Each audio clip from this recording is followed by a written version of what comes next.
Hi guys, welcome back to MDG Talks. I'm Ria Elizabeth John and my co-host is Ankita Parikh. Today we have with us someone very special, Ms Aashaka Shah. She won the Google Women Techmaker Scholarship in the year 2017 and played a major role in the Pinjara Tod Movement in campus back in 2016.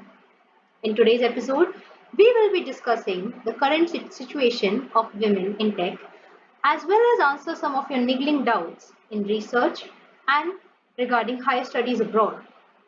So, without further ado, let's get started. So, Ashka, you were the editor in chief of Geek Gazette, and you also won the Heritage Award twice. So, now that is something a really machau thing to do. So, what were some of the other extracurricular and co curricular activities that you were involved in while on campus?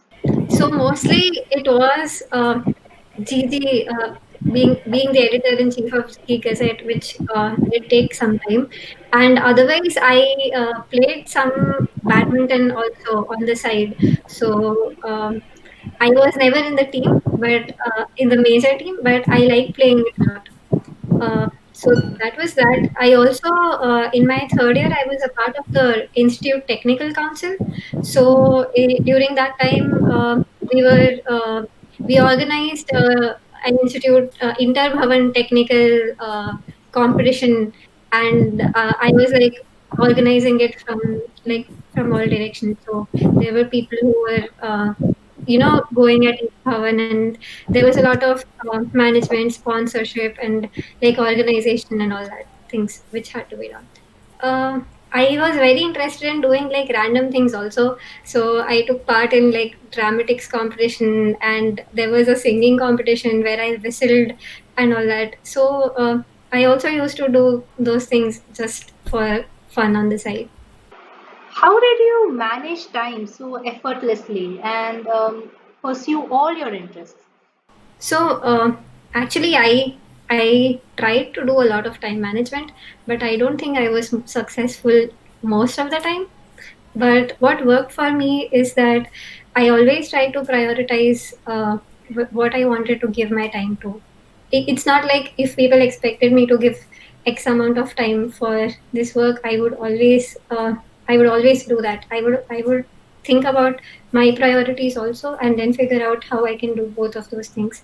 So that was that. Also, I think having a lot of friends who you can rely on, and who you can discuss things with, and who you can learn from, helps in speeding up your learning rate. So that also really helped me in learning new things at a faster speed, rather than reading something up, then trying to figure out, okay, why is this happening, opening like three to four links or papers.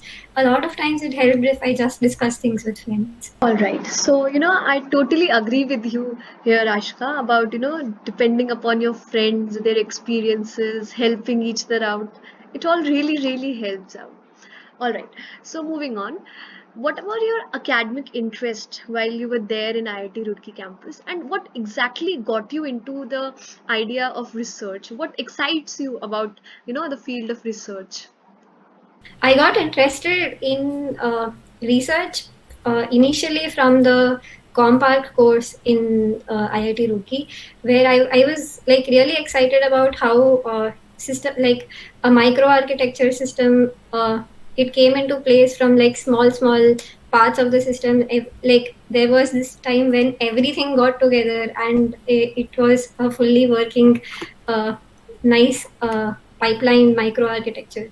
So I got interested in architecture from there, and then I interned in my second year summer in IIT Madras, where it was a 10-day summer school followed by an internship with a professor. So the summer school was on high performance computing architecture, which was very interesting. And after that, the internship program was mostly dealing with caching and prefetching techniques. So that got me interested in general in this area of architecture and systems.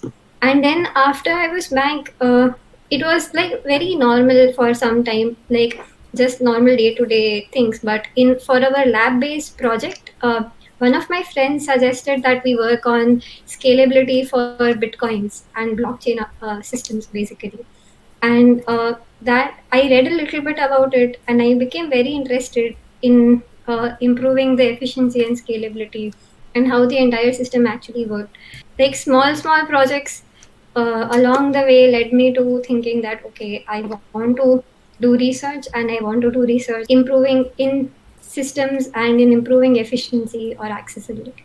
So I think it is by doing projects that my interest in research started. So even my Adobe internship was also research based. I had a systems project, and that was mostly dealing with interference on cloud. So that also got me kind of decided for me that systems research is something I do want to do, and that's how I got started. So, for the benefit of our audience, could you tell us something about the research work that you are involved with right now? I am in general interested in accessibility, improving accessibility for new technologies or for new systems. So that is like my very high level goal that I'm interested in. So in order to do something like this, one, I find machine learning very interesting in terms of how much it's basically like a huge compute and memory monster. So currently, what I am working on is improving memory efficiency for training neural networks. So that is like a specific research project that I'm doing, and the overall goal is to is to work in systems and ML. So it's called like SysML, and that is my current research direction. But before that, I mentioned that I worked on bitcoins and blockchains in my third year. I also I was also involved in some blockchain projects in UT, and those were also for improving scalability for Ethereum based blockchains. So those are a few projects I have worked on slash am working on currently. That sounds really cool. So now we have a question from a Silicon Valley fan here. Do you see a future where we use a decentralized internet system? What are your views about this? Decentralized internet might have different ways to look at it, like how much decentralized do you want it to be? uh, is it like every peer is connecting to every other peer and serving requests only, or is it also storing all the data in the system?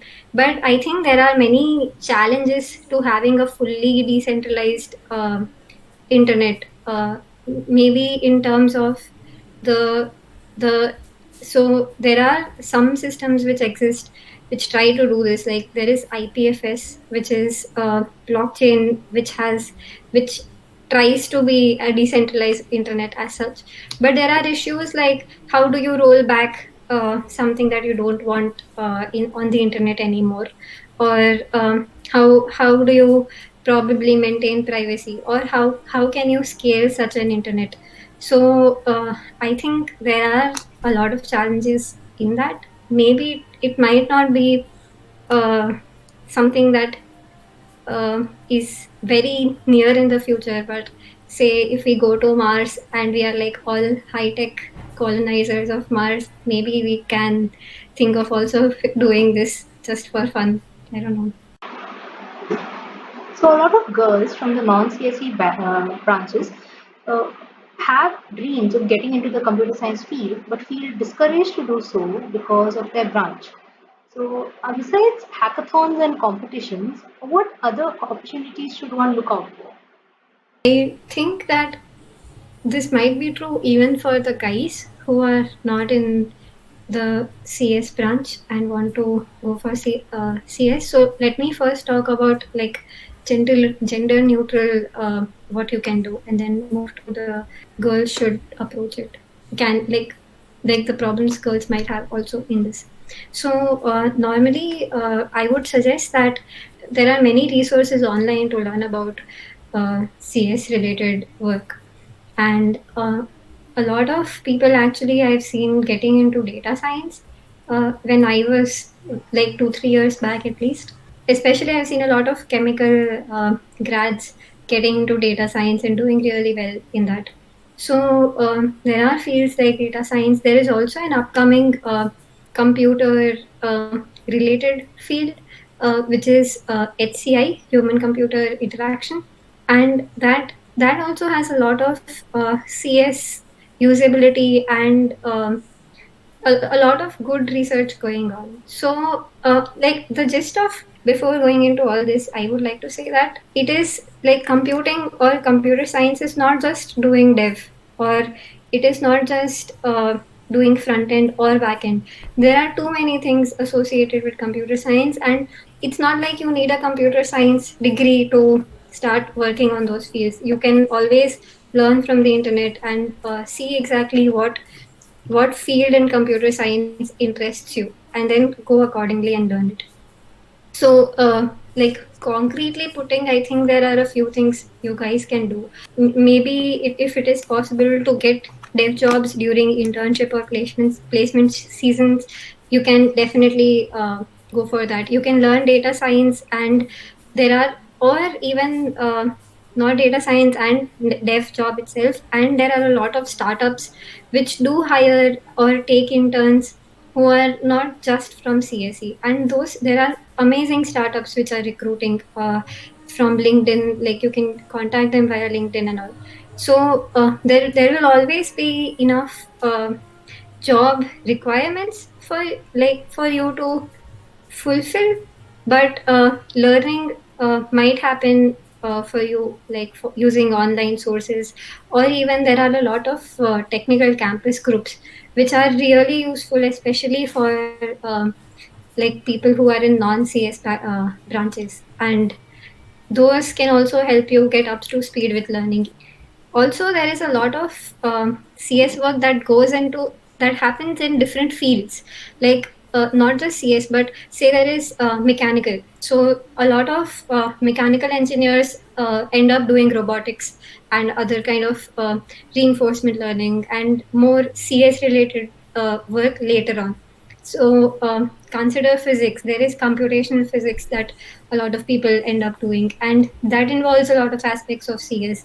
There is biotechnology, and there are like a lot of other fields which can always do with in which you can do better when you know a little bit about computer science technologies. And even that I think is a good direction to look into. For women specifically, I think it is always the same things apply to you guys. And actually, there are like at least during my time, there were a lot of hackathons, a lot of competitive programming platforms which opened competitions only for women. So that is done to provide a good, to provide a competitive environment. It's not very daunting, or it's not very aggressive, I guess, uh, for women. And I think those taking part in those competitions might be useful for women specifically. Also, I think that having you should always keep a good group of people with you. Like you should always like have a lot of female friends, and then try to motivate each other, like try to see what if they are facing any problems, try to give them a hands up, and always like look after each other. And that feeling of community among women, I think, is very helpful when they are trying to enter tech. My current lab in UT Austin, we have five PhD students, and three of them, including me, we are females, and there are two guys. So, and actually, this is very uncommon in systems where there are more women than men in a lab. But because we are three females, we have never felt very we have never felt different from any other researcher. We have never felt different from the guys, and it has always had like a good atmosphere. Just having like a good number of females in the lab. Uh, so I think having a good female community is also important. So that was quite a motivating and inspiring answer for all of us out there. So now we want a bit more dose of motivation. So we came to know that you were the recipient of Google Women's Techmaker Scholarship 2017. Congratulations to you for that. So could you tell us something more about this scholarship? How can we get into the program and the Women's Techmakers community? So what was exactly the path that you followed for this? Right. So initially, like a year before I applied, it was called the Anita Borg Scholarship, and they mostly pet people out according to the technical skills and the leadership skills that they have shown. So I applied for it in my second year and I applied for it in my third year. I did not get in my second year, but like I did receive it in my third year. So um, it's okay if you don't get it like the first time. I think you should always try to get a scholarship. I think these are the reasons why my application was successful in the third year. I did have a good enough leadership experience as such because I was involved in some extracurricular co-curricular activities like being a part of being the editor-in-chief of Geek Gazette, and I was also very concerned about like how all the girls had this time restriction during our time that we had to get in by 11 and we had to give attendance at the hostel door. It was a biometric attendance, so they ensured that we were always in, and then we could not go out of the hostel after 11. So I was concerned about this fact, and I was also vocal about it because I personally felt that for me it was very detrimental in my learning because I could not be with the like there was a separate set of people who uh, who were always sitting together and coding in the hobbies club, and I could not be present at that time there because I could not go out of my college after 11, and I think that was very like it was very demotivating for me. So I was vocal about that. I think though those two things specifically factored into my leadership contributions, but also I think I had some decent participation in hackathons and competitions like CT like capture the flag competitions. So I think those also played a role in it. Uh, my advice would be to be active in your learning or in approaching computer science or be active in competitions or do some good research. Basically try to improve your own yeah, like try to improve your own skills, and those they will be recognized afterwards by people and when you write your application. So that is important. The other advice I would give is when you are actually writing the application. So the first time I wrote this application, okay, I had there were 3 questions. So they ask you to write an essay. There were 3 questions, and I was done with the questions in like 1.5 pages. And I showed it to my mentor Ankita Shukla. Like she was a senior. I was in my first year, second year, and she was in her third year, fourth year, and I showed it to her and she was like, what is this, like why are you procrastinating writing about yourself or writing about your achievements, or why are you just writing a 1 paragraph, like people are not going to accept or give any thought to you for not putting work into this. So that also motivated me, like she told me that I should put more work into the essay and everything, and I think that also played a good role in me actually getting selected in the community. The revolutionary Pinjara Tod movement was there during your time. For those of us who weren't there to witness this great to do, Could you narrate your experiences and tell us how the whole thing went down?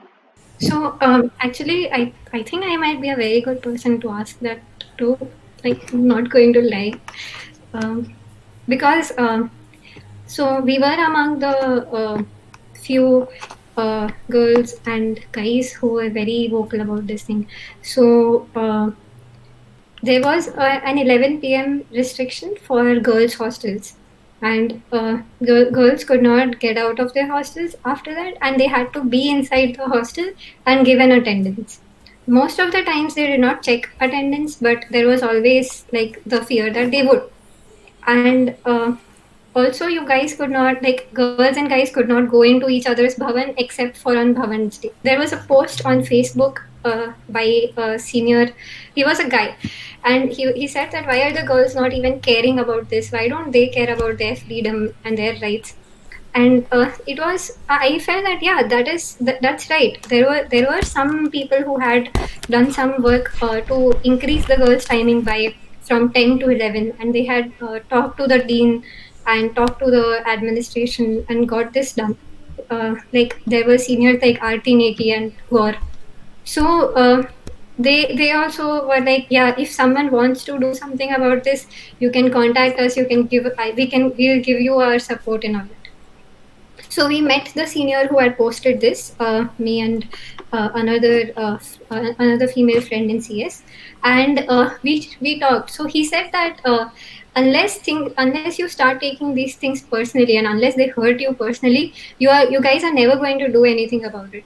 And it is true. We were getting hurt personally. So my friend and I, we went to a few other girls who were also very strongly of the opinion that this is not a good thing. We all met in the Kasturba Bhavan. We discussed like what we should do. There were a few people who were willing to talk to the administration and to discuss, to put our demands that we don't want to be held inside our hostels after 11. So four to five of us, we talked to the DOS W, who was Noryal sir at that time. I don't know if he's still there or not. So we had meetings with the dean, like the DOS W sir, and we also talked to the student appointed council, Apurva Sarjit and Sankalpa Sawa. Like, they were tech head and like they were like four appointed councils. So we talked to those people. They also talked on our side to all the deans, and this kept on going. But it was like, you guys should, the campus is not secure. The gates are always open for the campus. The girls are not like, we can't ensure the safety of our girls. And will your parents be fine with you going out after 11? And it's okay if your parents are, but what about the other girls? So it was always like that. So because of these reasons, we also talked to the security head of security of IIT Roorkee, and then he said his opinion was that there is enough security, and there were like very random issues in why the gates could not be closed after some time. And like, it was kind of bureaucratic, a lot of bureaucracy going on. Like, at that time, a new director came, and that was, I think, a good sign, because that director came from Kanpur, and he was very open-minded about it. After that, we also filed grievances to the MHRD regarding this, and then there was this thing which happened where the Kasturba Bhavan Seki, who had been appointed, she went to a meeting with all the deans, and she apparently told that the girls don't want anything like this. Like, we don't want to increase the time restrictions. So we came to hear about this. We mobilized like a lot of girls. We talked to our representative of why do you think that is true. After that, the Bhavan representative also went to the deans, and she also said that, okay, it seems that a lot of people do want this to happen. We organized a very peaceful protest as such, where the turnout was pretty good actually. and even a lot of guys came, and they also asked that it's not. They also said that it's not good that females are always holed up after 11 p.m.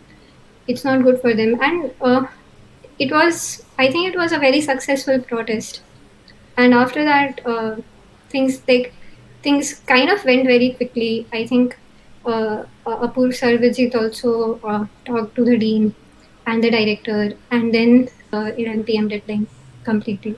So I think it was great that this entire thing happened, and it was like a very nice fourth year for me where I could actually see the results, like no 11 p.m. deadline and everything. So yeah, Pinjara Tod was indeed a great movement, a legendary movement, and we all are really thankful that because of you all now we don't have to face all those restrictions. So yeah, thank you for that. Okay, so now since already so much things have changed in the campus, what else do you think are the changes that IITR should employ to encourage female students to widen their horizons? So initially, when we had all this movement, right? So there were a lot of things around the women, around the improvement of women in the campus, which came up, and then we were pretty involved in that. So one of the things was female elected representative for the institute level. So I think there is already there was the first time there was elections for that in our year, but I think that is already present, right? Right now, I think during our time there was a representative to the student administration side who was solely elected as a woman representative, and I think something like that is very helpful because they are able to know what are the problems which girls face, especially now that there are there are more number of females in the institute than there were during my time. So especially now it makes sense to have a female representative who can voice concerns and be listened to in the administration. So you actually jumped from a BTech degree to a PhD degree, which isn't something that one hears of every day. How does one opt for a direct PhD right after completing their BTech degree in IITR? And is CG a major factor here? So for getting into academia, they do consider your CGPA. And if the CGPA is not great, I don't think that is a cause to worry about. But then you might have to compensate it with good research projects. If you think that you do want to get into academia or get a PhD, try to go for research projects starting from your second year or so. That will help you do good work, and also an important factor in applications is getting letter of recommendations, and those are very instrumental in taking, like, in the decision of whether you get accepted or not.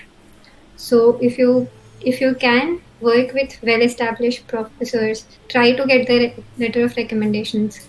In this line of conversation, I would like to add that a lot of like people who are in my lab, they worked remotely with my advisor for like 6 months or a year, and then they came to do a PhD with him.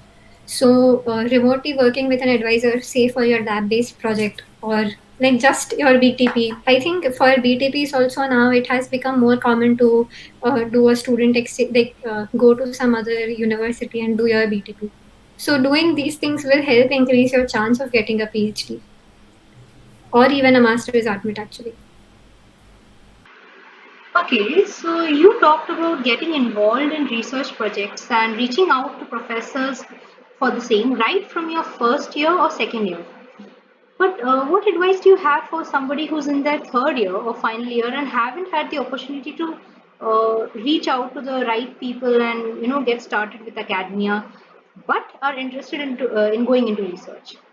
So one of my lab mates, he started working with this prof only in his fourth year, and before that he did not have any projects in this domain. and he was in IT. He was not even in CS as such. But he like put a lot of efforts into this. He first got a research assistantship in a university where my advisor's advisor was there. And then after 6 months of doing an intern there, he applied to a PhD and got admitted in UT.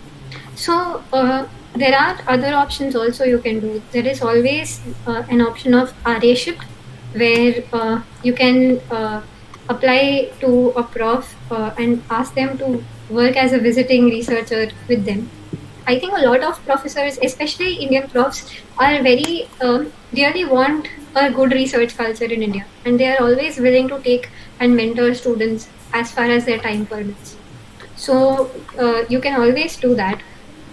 I think the other thing you can do is some independent projects on your own will always help you get a better internship or some next better opportunity. And then these opportunities keep building upon one another, where you can get a better opportunity after this one because of this one opportunity that you already have. So you shifted to America right after your college, and how was the whole experience of moving to a entirely different culture? And did you ever feel get a bit homesick or experience culture shock? So I think like everyone moved to new places after graduating. So I think I was expecting that there will be a culture shock. There will be some things I am not comfortable with, and I kind of went along with it. What I was worried about more was how I will get started with my PhD program, and I was worried more about that than actually setting in, because I think once we start living in hostels and we start living away from home is always the same. Like right when I had to go home from Roorkee, it took about 25 hours by a train. From here, it takes about 25 hours by plane. So I don't think it was not too difficult, I think, for me to get adjusted. How has the COVID situation affected your current research project, and what has the university done to help you guys continue with your project remotely?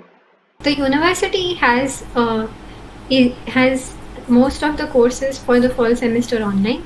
There are some in-person and hybrid courses. So I think like a lot of universities in US are doing some sort of in-person course, but mostly it is online. They also are they have like this level 3 activity in the university where only some researchers who are required to be in the lab, like some chemical engineering researchers who have to do some experiments. They are the only ones who are allowed to be inside the university. Otherwise, all the work, like most of the CS work happens online, from like remotely from home. And now we come to some fun questions for you. So, what has been the most daring or nerve-wracking experience that you've had in our land? I think for me it was just the Pinjara Tod movement, because it was very frightening. Just before the start of the protest, everyone was gathered outside. They had like flashlights on in their cameras, and I knew that I was the one who rallied them. I, along with a lot of other girls, and I knew that if anything went wrong, it was like up to the sum of us who started it, and that was very nerve-wracking as such. Also very daring, I would say. Pinjara Tod was indeed a very daring move. Okay, so now for the last question. Do you have any regrets from your college life or your time in IIT Roorkee? Any final piece or final golden words of advice for all of us? One regret I have is that I had always planned before I graduate, I will go on top of that water tank beside Sarojini, and then I'll be like, that will be like mission accomplished. But I could never do that. I could never gather enough courage to go up. Every time I tried, there was a security guard standing nearby. Apart from that, I think I don't know. There were a lot of memories and attached to Roorkee, and there I made so many friends. And even now I am in a university setting, but it's still very different from being an undergrad and like having so much time, so less responsibility, and like and you can do anything you want, and there is always friends in the next room. So I don't know. I guess I regret not making every moment count in Roorkee because I do miss it a lot. All right. So with this, we come to an end of this interview. Thank you so much, Ashka, for joining us. It was really an amazing experience to hear all your great experiences, and I'm sure it's going to be a really inspiring, motivating, and at the same time fun interview for all our viewers who are watching this. And we also wish you all the very best for all your future endeavors. So, yeah, thank you.